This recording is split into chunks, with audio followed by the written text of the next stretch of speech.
Аурулар буенча күрсәткечләр мониторингынан башлыйбыз. Узган атнада Татарстанда антирекордлар теркәлде. Ауручылар саны бер тәүлектә 3000-нан очрактан артып китте. Мөрәҗәгать итүчеләрнең 73%-ында омикрон штаммын ачыклыйлар. Ул күпчелек очракта ОРВИ формасына күчә.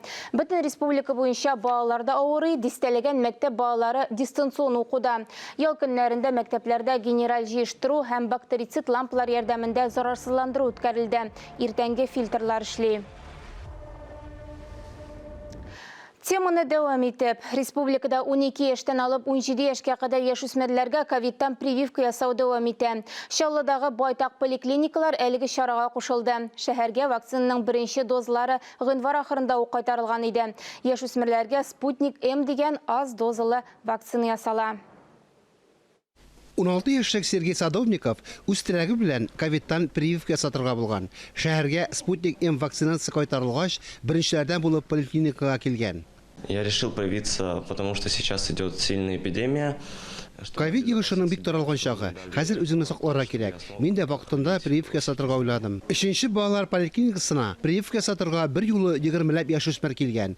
Прививка бары тик ата-аналар ризалыгы белән генә ясала. Алар балаларын озатып йөри. Мои родители изначально были против. Потом они согласились на вакцинацию. Әти-әнием башта прививка ясатуга каршы иде, соңрак ризалык бирделәр. Йогыш йоктырып авырганчы алдан саклану чарасын күрсәң, яхшырак бит. Прививка ясаткач барыбер тырышрак. Сәүдә үзәкләренә, спорт залларына да иркенләп йөри аласың. Ковидтан котылу юлы вакцина дип уйлыйм. Процедура алдыннан табиб яшүсмерләрнең үпкә, йөрәген тикшерә, тән температурасын, кан басымын үлчи. Бу вакцина ясарга ярыймы юкмы икәнлеген ачыкларга мөмкинлек бирә. Перед любой вакцинацией, конечно же, проводятся разъяснительные информационные. Яшүсмерләргә прививка ясату алдыннан аңлату эшләре алып барыла. Пациентларны поликлиникага чакырабыз.